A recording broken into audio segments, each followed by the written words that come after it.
It is helpful to know several forms of meditation, so that if you discover that the form or the method that you've been using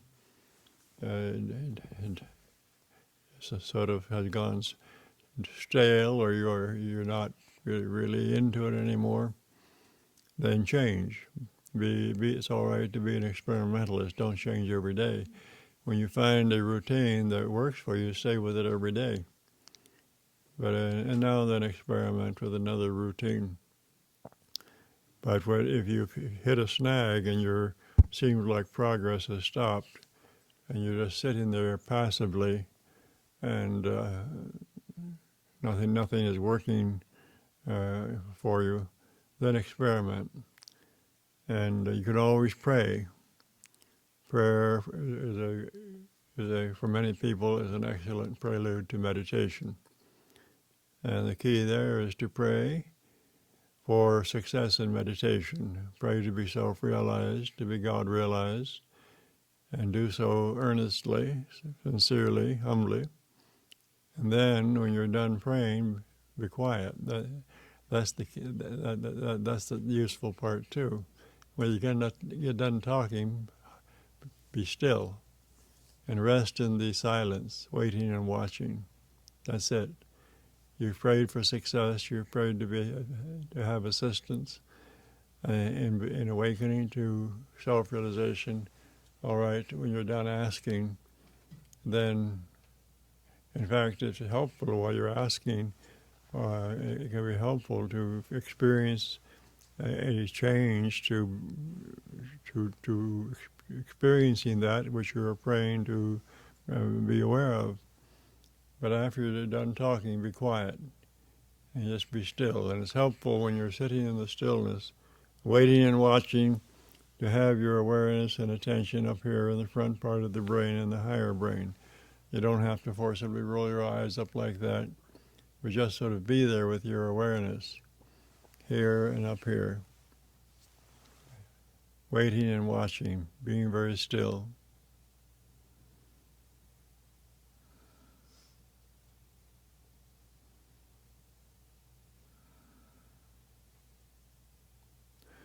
Or some people like to use an affirmation to lead into meditation. They might affirm, "I am a spiritual being. I am a flawless unit of the pure essence of ultimate reality." Or, "The radiant purity of my essence of being continuously illumines my mind and consciousness." So you have an affirmation that's meaningful to you, and you can use one that I suggest, or make up your own affirmation. An affirmation is a declaration of something that is true, or that you want to be true, that can be true. And you don't have to vigorously affirm, and certainly don't think in terms of affirming to condition the subconscious level of mind. Affirm superconsciously. That's how Paramahansa Yogananda explained it. Explain superconsciously. Affirm, be in alert until you hopefully experience a shift of viewpoint, until you are in that awareness that you started affirming that you had. And that is, you awaken to it. That is superconscious affirmation. Some people use affirmation to condition the subconscious mind, and for those who don't know any better, it's all right. It's better than doing nothing, I suppose. Sort of a form of auto-suggestion or self-hypnosis. But we want to be awake, we don't want to condition the subconscious mind. If the subconscious mind needs to be conditioned, it will be, as a result of our superior realization. But use an affirmation that is meaningful to you. I am a spiritual being, one with the infinite. Or, the radiant purity of my essence of being continuously illumines my mind and consciousness. And if you're meditating alone, you can affirm audibly, with conviction, and then quietly, and then almost as a whisper. and then mentally, and just stay with it mentally, over and over and over again, until it becomes increasingly real to you, and then be still. So that's one way to stay involved and concentrated in your approach to meditation. Or you can practice a form of breath awareness, as we did for 2 mornings here, or more regulated breathing called pranayama, if you want to, such as alternate nostril breathing is a good basic pranayama to use. You simply, sitting upright, you hold the right nostril closed. First you inhale, exhale, hold the right nostril closed, inhale through the left.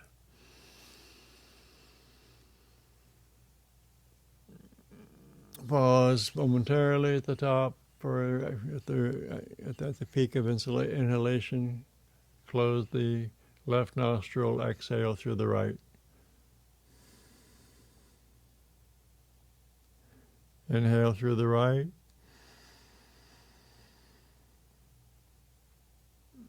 Exhale through the left. You can use the finger like that or just like this is all right.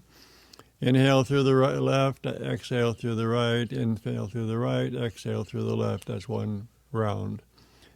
So do 10 or 15 or 20 of those. And or as many as you want to do. Don't do 100 of them because that's too forceful. But then you'll notice after a while that when you stop, when you breathe in through both nostrils, and both nostrils are open, and the air is flowing with equal force through both nostrils, which is a good way to breathe when you first start to meditate. Or if you want to add a mantra to breath awareness, you can do that. You can use a mantra of your own choice, in the language of your choice, or you can use a Sanskrit mantra. Sanskrit mantras I learned when I was with Paramahansa Yogananda were Hong Saw and Soham. And Hong, you mentally say Hong when you breathe in, Saw when you breathe out, or So when you breathe in, Hum when you breathe out. Hong, either Hong, Saw, or So, Hum. If you don't like Sanskrit mantra, then use Om. Om when you breathe in, Om when you breathe out. Or Om when you breathe in, God when you breathe out. The use of a word or a mantra gives you something else to work with to keep your attention involved. There's nothing magical about the mantra. So we don't ask, is one mantra superior to another? When you're using mantra in this fashion, any mantra will do, in any language. Any word or word phrase will do. It'll get the job done. Many years ago, when Dr. Herbert Benson at Harvard University Medical School did research on stress management techniques, he got lucky, and a few of his volunteer subjects were TM meditators, that is, using the mantra method that had been taught by Maharishi Mahesh Yogi. And he saw that indeed, when they meditated, there were definite physiological changes that occurred, and indications of stress reduction. But then he experimented later with other volunteer meditators who didn't use the Sanskrit mantra, who used English words, and they had the same results as far as stress reduction. So he introduced the practice into the clinic there, and didn't tell people it was a spiritual exercise. He simply said it was a stress management procedure they found to be very helpful, and people used it with benefit. He also mentioned later at one of his conference talks that it came to his attention that people who were religious, who had a daily routine of spiritual practice of some form, prayer, meditation, were inclined to continue using that technique as part of their meditation, their spiritual practice routine. Whereas many people who did not have a religious temperament or practice schedule, when they were able to reduce some of the stress and so on, they felt that they were healthy. Now they put it to one side. They didn't stay with it. But it is well known, and has been well known for some time, that meditation develops the prefrontal lobes of the brain. And so if you are a beginning meditator, and if you say, gee, I can't concentrate, I just can't stay with it, you stay with it the best you can over a period of time, and in time you will become a skillful meditator.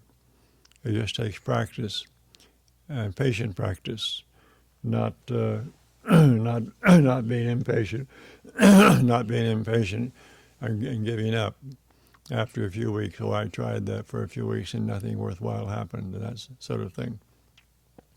You want to stay with it and be attentive to what you are doing and to what is occurring. And then you learn what meditation is all about. You know what happens when you meditate effectively. So you can use pranayama. The word pranayama is from two Sanskrit words, life force, prana, and ayama, unrestrained or free-flowing. So the formal practice of pranayama would include the intentional regulated breathing, such as alternate nostril breathing, and there are other procedures. But natural pranayama can occur without regulating the breathing, just by breath observation. And when you observe and experience the inflowing and outflowing breath, in time you become very relaxed, and the body's life forces become harmonized and start flowing smoothly, and then your mind calms down, and your emotions settle. That's why in Patanjali Yoga Sutras, pranayama is highly recommended as a way to experience samadhi or oneness consciousness. But it is only one of many techniques. A more intentional pranayama practice is the kriya pranayama, which those of you who have been initiated, you practice it, I hope. And those of you who have not been initiated, you will learn it this Thursday, early afternoon during the kriya initiation service. Another form of meditation is Om, contemplation. We mentioned that. Also, you can start out with being aware in the spine and chanting Om through the chakras in the spine. Down at the base chakra, second chakra, third chakra, fourth chakra, fifth chakra, spiritual eye, crown chakra, and reverse, going down, pause, and go up, and then go down, pause, and then go up. You all will really pause at the top too momentarily, and then go down. We do it like this. Just follow me in this. With your eyes closed, put your attention and feeling in the spine. I hope you can locate your spine. Some folks say, gee, I don't know, I can't feel my spine. Well, I recommend developing an awareness of your spine. Feel it. Feel the length of it from the base of the skull down to the very bottom of the spine. Now put your attention down at the very bottom, the very base of the spine, and mentally say Om, and imagine and feel, if you can, that there is a little vibration response there at the base of the spine, Om.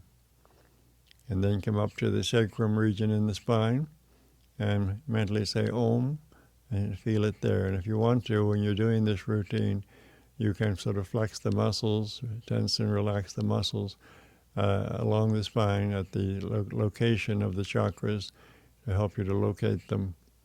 And then bring the attention up to the lumbar region opposite the solar plexus, Om, and feel the vibration response, or the energy enlivening there.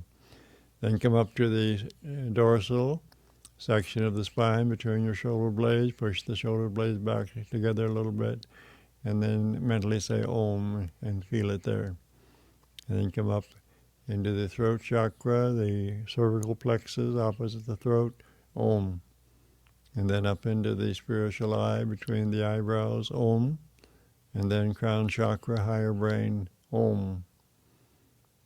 And then descend, crown chakra, Om. Spiritual eye, Om. Cervical chakra in the neck, Om. Dorsal between the shoulder blades, Om. Lumbar, Om. The sacrum region, Om. Base chakra, Om. Now there are two different ways of doing that. You can either go up and down several times, rather slowly. Don't just go lickety-split, But or you can go stay for a while at each place, and then go on to the next one, and stay there for a while, and repeat the chanting of Om if you want to. Say you can, up at the sacrum chakra, Om, mentally, Om, Om, Om, for as long as you like, just to sort of feel an aliveness there. Then come up to the next chakra and do that, and then the next one, and the next one, and the next one, and the next one, and then stay up there. When you conclude, stay up there at the top, at the crown chakra, contemplating pure existence, pure consciousness, transcendence. That's as far as you can go without getting out of your body. We're not recommending leaving your body. But this is the internalization of attention. You have withdrawn attention from externals, and even from subjective, mental and emotional states. Now you are so internalized that your attention is detached from thought processes. Thoughts may persist to bubble up in your mind for a while. You can ignore them. Focus inwardly. Be detached from everything except your awareness of being.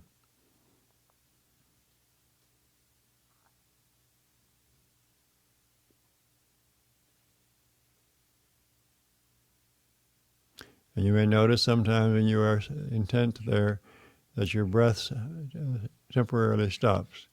No problem, you just ignore that. The body will breathe when it has to breathe. You don't strive to be breathless. There's no necessity to stop your heartbeat or to go into a breathless state. Your breathing usually becomes very slow and refined when you are very relaxed and your attention is internalized. That's natural. But don't try to hold your breath or to stop any physiological processes that need to continue for your well-being. We're talking about awareness, and okay. So using chanting through the chakras and then concluding here, and then going beyond is a way. Form of meditation that is very useful. Another form is analytical examination of that which you want to know or experience more completely or more accurately. When you're very settled and peaceful, and you say, "All right, what is it that I want to know?" Perhaps you've been thinking about, reading about, hearing about manifestation of the universe, cosmic manifestation, the categories of cosmic manifestation, and the processes of cosmic manifestation. And you have a reasonably good intellectual grasp of the concepts, but everything is not completely clear to you yet. Okay, turn your attention to that, wanting to know more clearly how this process occurs. Or perhaps you want to know how you became involved or how souls become involved with material realms. I mentioned earlier that we are units of the pure essence of an ultimate reality. But how did we get involved with the relative conditions, with the field of nature? How did that happen? Well, it obviously happened because here we are involved. So you might inquire, how did that occur? Or you might even inquire using a sort of a Zen Buddhist approach. You might even inquire, how was it with me before I forgot my true nature? And just speculate and just contemplate and even imagine a little bit, but mainly be open to discovery.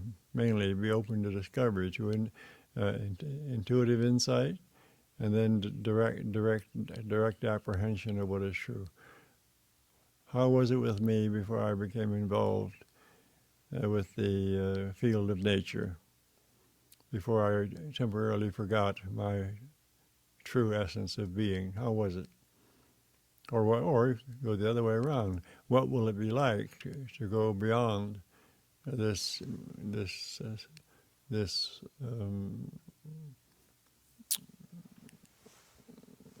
illusional or mistaken sense of self-identity?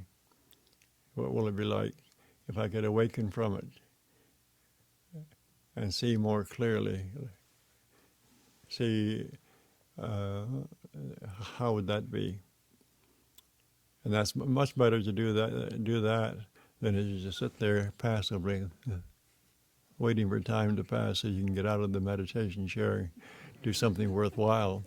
So you want to stay alert, intent. You want to know.